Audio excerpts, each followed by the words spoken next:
This video sponsored by BuyMo T-Shopping app. BuyMo T-Shopping application is one of the online shopping app now available on Play Stores and App Stores.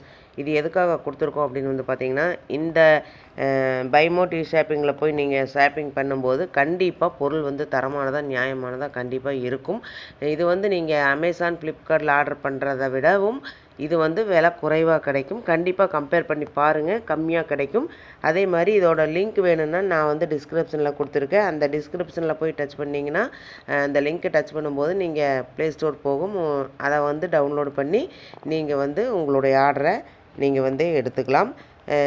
என்ன பொருள் வாங்குறதுனாலும் வாங்கலாம். Home appliances வாங்குறதுனாலும் வாங்கலாம், இல்லை காய்கறி வாங்குறதுனாலும் வாங்கலாம், வீட்டுக்கு மளிகை பொருட்கள் வாங்குறதுனாலும் இந்த ஆப்பில் போய் நீங்கள் வாங்கும்போது உங்களுக்கு குறைவான விலையிலையும் தரமானதாகவும் இருக்கும். இதை தான் நம்ம எல்லாருமே விரும்புவோம். அதே நம்ம விரும்புகிற மாதிரி பொருள் வேணும்னா நீங்கள் ஒரு தடவை இந்த BuyMo ஷாப்பிங் பண்ணி பாருங்கள், உங்களுக்கு ரொம்ப ரொம்ப பிடிக்கும். லிங்க் வந்து டிஸ்கிரிப்ஷனில் இருக்குது, யூஸ் பண்ணிக்கோங்க. Welcome to my channel. இன்றைக்கி என்ன பார்க்க போகிறோம் அப்படின்னா, இதற்கு பெயர் தான் சொந்த காசில் சூனியமா, அமெரிக்க டாலரின் மதிப்பு 10 ஆண்டுகளில் இல்லாத அளவுக்கு சரிவு. இதை பற்றி தான் பார்க்க போகிறோம். வாங்க வீடியோக்குள்ளே போகலாம். அமெரிக்க டாலரில் மதிப்பு கடந்த 10 ஆண்டுகளில் இல்லாத அளவுக்கு சரிந்திருக்கிறது. இந்த சரிவுக்கு காரணம் ட்ரம்பின் வரி அச்சுறுத்தல் தான் என்று சர்வதேச பொருளாதார நிபுணர்கள் கூறுகின்றனர். அமெரிக்கா வரி விஷயத்தில் இவ்வளவு கடுமையாக நடந்து கொள்ளாமல் இருந்திருந்தால் இந்த அளவுக்கு நெருக்கடி ஏற்பட்டிருக்காது என்றும் அவர்கள் கூறுகின்றனர். அமெரிக்கா தான் உலகின் மிகப்பெரிய வல்லரசு நாடு, பொருளாதாரத்தில் கிங்மேக்கர். காரணம், அது டாலரை வைத்திருக்கிறது. உலகின் பெரும்பாலான பரிவர்த்தனைகள் டாலரில் தான் நடக்கிறது. எனவே அமெரிக்கா பொருட்களுக்கு மற்ற நாடுகள் கடுமையான வரியை போடுகின்றன. இப்படி போட்டாலும் கூட அமெரிக்காவுக்கு பெரிய இழப்பு ஏற்பட போவது கிடையாது. இத்தனை ஆண்டுகாலமாக இதுதான் நடைமுறை. ஆனால் ட்ரம்ப் திடீரென இந்த வரியை மாற்றப்போவதாக அறிவித்தார். மாற்றுவது எனில் அமெரிக்காவுக்கு மற்ற நாடுகள் எவ்வளவு வரியை போடுகிறதோ அவ்வளவு வரியை அதே நாடுகளுக்கு திருப்பி போடுவது என ட்ரம்ப் முடிவெடுத்தார். அதன்படி இந்தியாவுக்கு 26% வரி விதிக்கப்பட்டது. சீனாவுக்கு 84% வரி சதவீதம் விதிக்கப்பட்டது. மற்ற நாடுகள் எல்லாம் அமெரிக்காவின் வரிக்கு பயந்து கொண்டிருந்த நிலையில் சீனா மட்டும் பதிலடி வரியை போட்டது. இதனால் கோபமடைந்த ட்ரம்ப் சீனா மீதான வரியை 145% என்கிற அளவுக்கு உயர்த்தியிருக்கிறார்.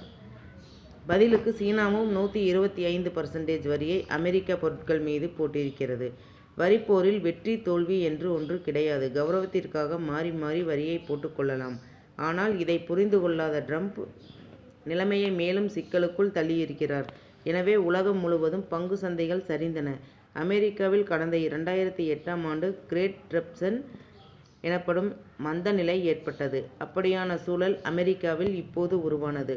விவகாரம் கையை மீறி போவதை உணர்ந்த ட்ரம்ப் உலக நாடுகள் மீதான வரியை 90 நாட்களுக்கு நிறுத்தி வைப்பதாக அறிவித்தார். ஆனால் இந்த அறிவிப்பு சீனாவுக்கு பொருந்தாது என கராராக பேசிவிட்டார். இது சீனாவை மேலும் சீண்டிவிட்டது. சீனா எடுத்த பதிலடி நடவடிக்கைகள் காரணமாக தற்போது உலக பொருளாதாரம் நிலையற்றதாக மாறியிருக்கிறது. இதனால் அமெரிக்க டாலரின் மதிப்பும் வீழ்ந்திருக்கிறது. பொதுவாக இந்திய ரூபாயின் மதிப்பை கணக்கீடு செய்ய வேண்டுமெனில் டாலருடன் ஒப்பிடுவோம். அதுவே டாலரின் மதிப்பை கணக்கீடு செய்ய எங்கு போவது? நிபுணர்கள் இதற்கும் யோசனையை வைத்திருக்கிறார்கள். ஐரோப்பாவின் யூரோ மற்றும் ஸ்விஸ் பிராங்க் ஆகிய கரன்சியுடன் டாலரை ஒப்பிடுவார்கள். இது இரண்டும் நிலையான பொருளாதாரத்தை கொண்ட நாடுகளின் கரன்சி. டாலரின் மதிப்பு குறையும் போது முதலீட்டாளர்கள் இந்த கரன்சியை நோக்கி தான் ஓடுவார்கள். எனவேதான் டாலரை ஒப்பிட இந்த கரன்சி பயன்படுத்தப்படுகிறது. அந்த வகையில் இந்த தேதியில் அமெரிக்க டாலர் இந்த இரு நாடு கரன்சியுடன் ஒப்பிடுகையில் டாலரின் மதிப்பு குறைந்திருக்கிறது. இந்த தகவல் உங்களுக்கு பயனுள்ளதாக இருக்கும்னு நினைக்கிறேன். மேலும் பயனுள்ள தகவலுக்கு என்னோட சேனல் சப்ஸ்கிரைப் பண்ணுங்கள், லைக் பண்ணுங்கள், ஷேர் பண்ணுங்கள் அண்ட் பெல் பட்டனை கிளிக் பண்ணி மறக்காமல் ஆளுங்கிற ஆப்ஷனை தட்டுங்க. அப்போ தான் நான் போடுற யூஸ்ஃபுல்லான வீடியோஸ் ஒவ்வொன்றும் உங்களுக்கு நோட்டிஃபிகேஷனாக வந்து சேரும். Thank you, bye bye.